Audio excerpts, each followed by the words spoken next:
Okay, I cleaned up this ladle and then hit it with a little bit of sanitizer. What I want to do is stir this just a little bit here, and it's going to do two things for me. One is going to help to aerate the wort, which is one of the times that you want to aerate it, and that'll help the yeast out. But also by me swishing it around, hopefully I'll get some of the hot stuff to transfer with the outsides where it's cold, just to help to cool this a little bit faster.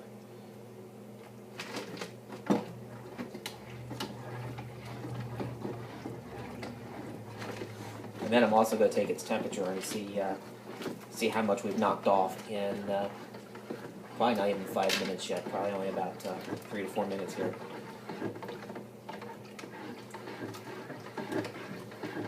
Smells good to me, it doesn't smell good to the girls.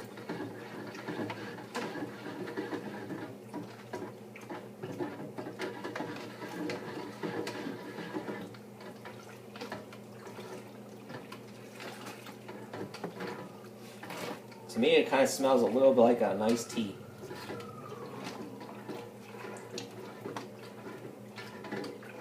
With hops.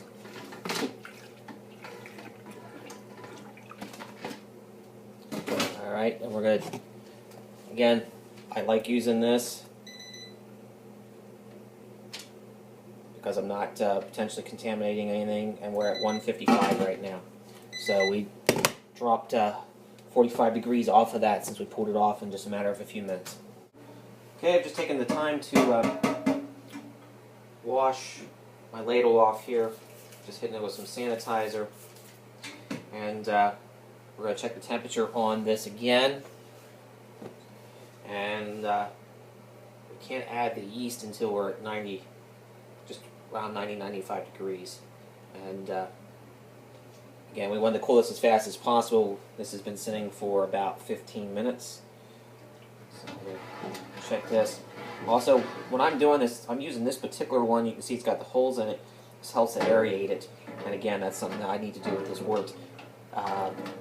For the yeast, they need to have oxygen in this this wort to feed and ferment this.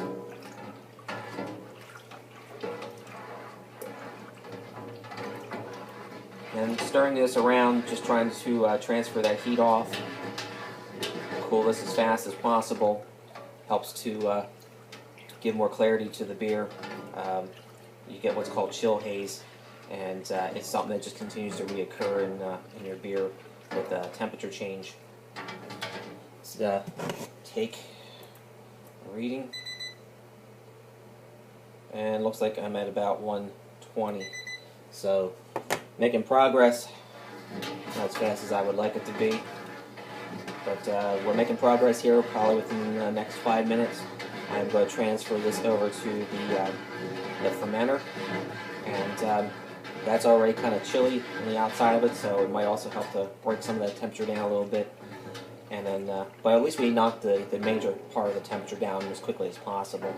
But I like to do this process as soon as possible to get the yeast in. And I'm looking at the yeast bag over there, and it's good and swelled, so we got a nice healthy crop of yeast. So shouldn't have any problem getting this beer to ferment and become alcohol.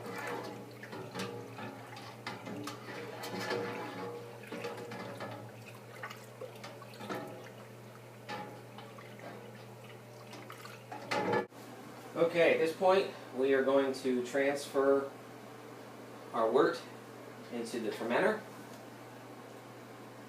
This has already been sanitized. Got the lid on it, so we're ready to go. This is always a real treat.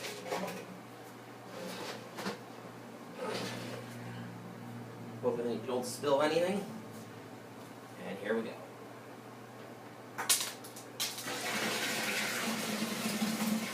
Now I'm going to be careful that some of that hop debris is going to be down on the bottom of this pot.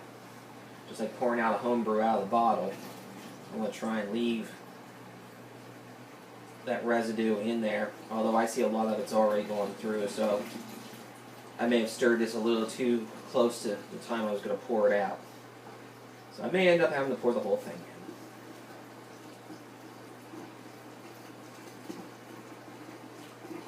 Hate to waste any of it anyhow.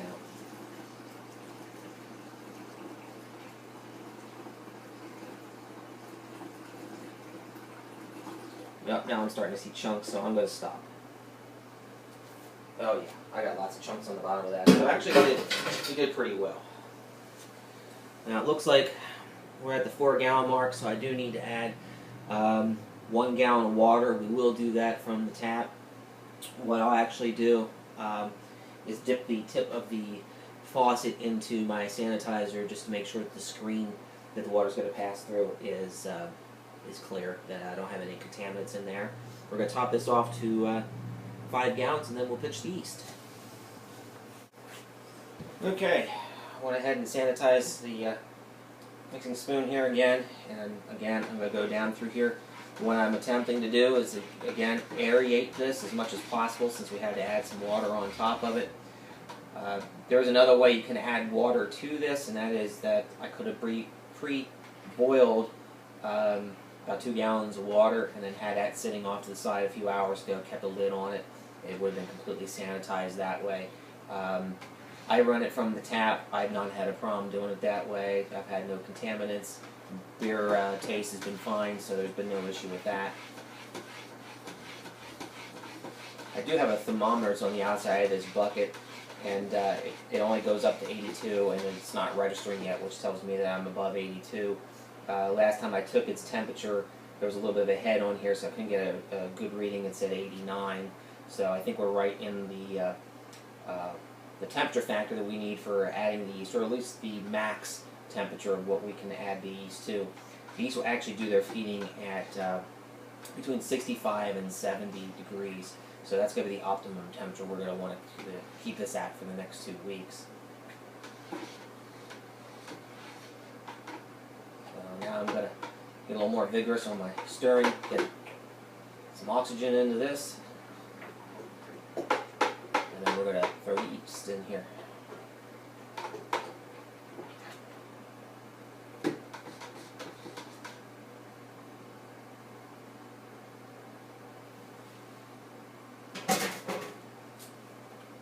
One of the other things I need to do before I do that, I actually need to sanitize my turkey baster. I need to take a sample from this and take a gravity reading.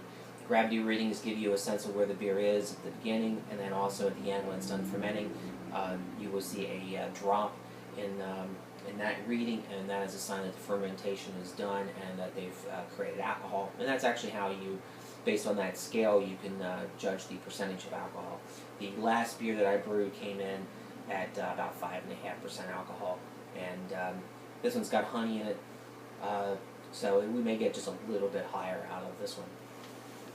Okay, I wound up taking the gravity reading, and we're about 1.6, and it shows the starting gravity should be at 1.54. Actually, that's 1.054, that is. So we're just a little bit high, but I took some of that at the temperature of 90 degrees, so I'm a little higher temperature than where I should be, so I think it'll probably drop down. It should be about where it should be. Got the yeast pack sitting right here. These guys are ready to go. What I have to do is sanitize the outside of this package before I open it to avoid any contamination. And this is just very simple. I'm going to tear it open and simply just pour it in, and that's all there is to it. With that, I will seal the top. There will be a percolator that's put on the top here, and what that's going to do is allow the CO2 gases to push out of this, but it's a flapper valve, so it won't let it suck any contaminants inside, so that's going to stay sealed like that. And actually in the next couple hours, I actually will see bubbles starting to come through the solution that's going to be in there. That'll be the sign that that's the CO2 being pushed out and that the yeast are doing their job. That is pretty much it for brewing and fermenting. This is going to sit again in a warm spot at about 65-70 degrees for 2 weeks, and then I'll make another video of what we're going to do with it after that when we go to bottle.